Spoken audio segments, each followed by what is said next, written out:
Sagrado ang buhay. Bawat tao may dangal. Lahat tayo magkakasundo sa ganitong prinsipyo. Hindi na natin ito pagtatalunan. Ikaw nga taon-taon tumatanggap ka ng pagbati ng happy birthday. Abay, dapat lang naman na ipagdiwang mo ang anibersaryo ng iyong kaarawan. Pagdiwang mo yung biyaya ng buhay. Pero paano kaya yung mga magnanakaw, kriminal, drug pusher? Mahalaga pa ba yung kanilang buhay? Meron pa bang dangal ang kanilang pagkatao? Paano mo tatawagin ang isang kriminal na marangal na kriminal? Marangal na magnanakaw? Marangal na pusher? Lahat tayo magsasabing, abay, ibang usapan na yan. Dinumihan mo ang iyong buhay, nawalan ka na ng dangal. Yung 1,000 pisong salapi, nahulog, naapakan, nadumihan, napunta sa imburnal, mabaho na, nagpasalin-salin sa kamay ng iba't ibang tao at kontaminado na ng virus na COVID-19. May halaga pa ba ito? Aba natural, 1,000 piso pa rin yan. Tingnan mo nga naman, alin ba ang mas mahalaga? Ang pera o ang tao? Bakit ang pera, maski marumihan at hindi na malilinis pa, hindi nagbabago ang kanyang halaga? Pero pag ang tao, konting pagkakamali, nababawasan ang kanyang halaga. O minsan nga, nawawalan pa ng halaga, kahit alam mo naman na ang tao ay pwedeng magbago. Sabi ni Pope Francis, things have a price and can be for sale, but people have a dignity that is priceless and worth far more than things. Sinabi ito ni Pope Francis dahil gusto niyang ipaalala sa ating lahat na sa mata ng Diyos, mahalaga tayo at kailanman hindi nababawasan ang halaga natin sa Kanya. Ayon nga kay Propeta Isaías, sa Biblia, sa Isaiah chapter 49, popular ito, yung kantang Hindi Kita Malilimutan. Sabi sa verse 16, nakaukit sa aking palad ang iyong pangalan.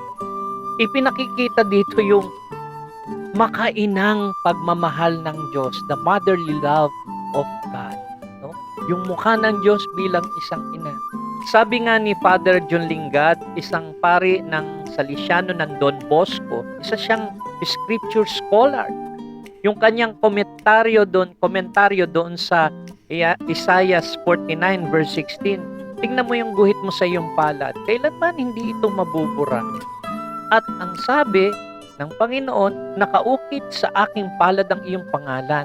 Ibig sabihin, kailanman hindi kita malilimutan. Ganyan kahalaga ang tao. Grabe. Dagdag pa sa isinulat ni St. John Paul II, yung Evangelium Vitae or the Gospel of Life. Bawat isa ay pinagkatiwala sa makainang pangangalaga ng simbahan.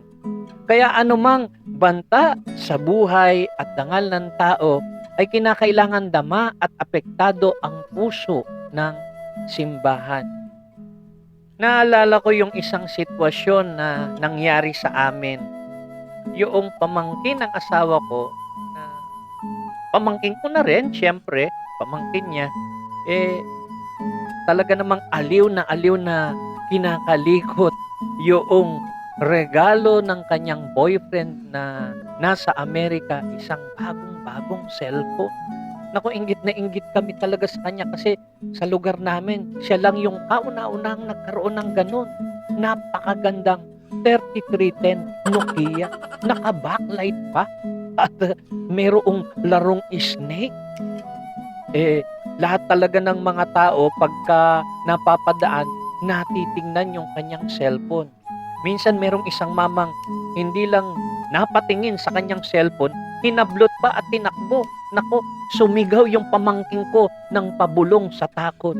Kuya Mike, yung cellphone.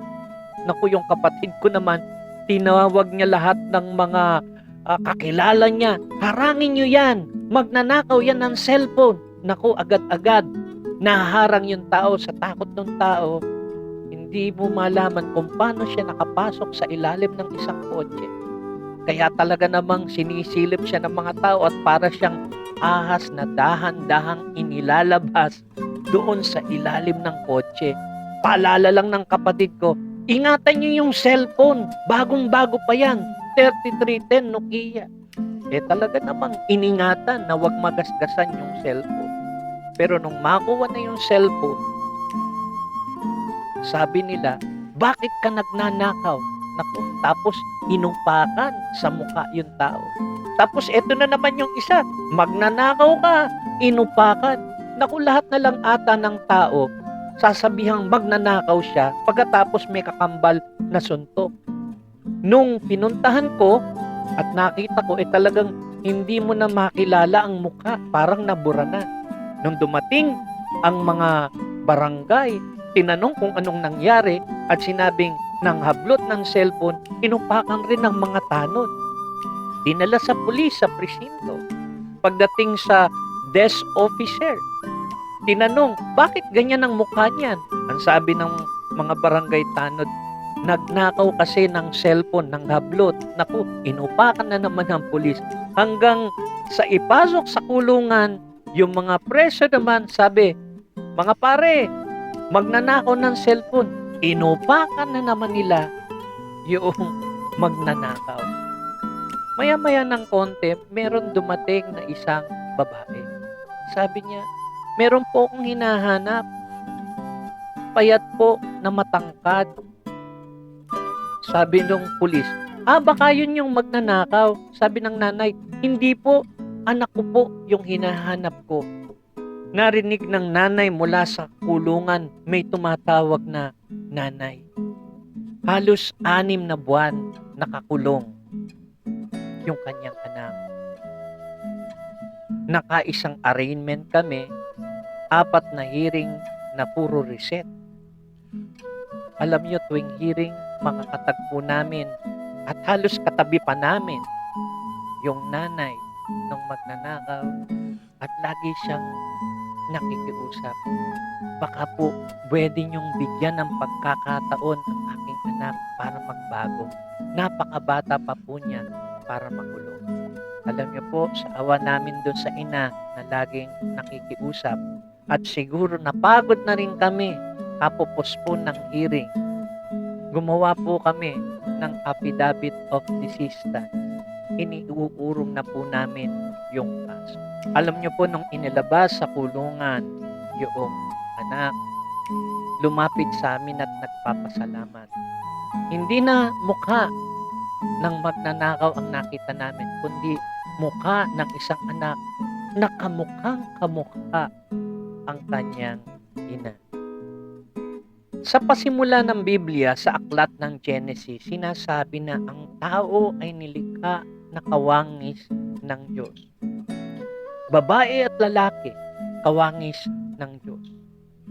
Sa pagtakbo ng panahon at maraming kwento sa Biblia, sa pagdating ni Jesus, lilinawin sa atin yung malalim na dahilan kung bakit kawangis natin ng Diyos, sapagkat tayo ay anak ng Diyos.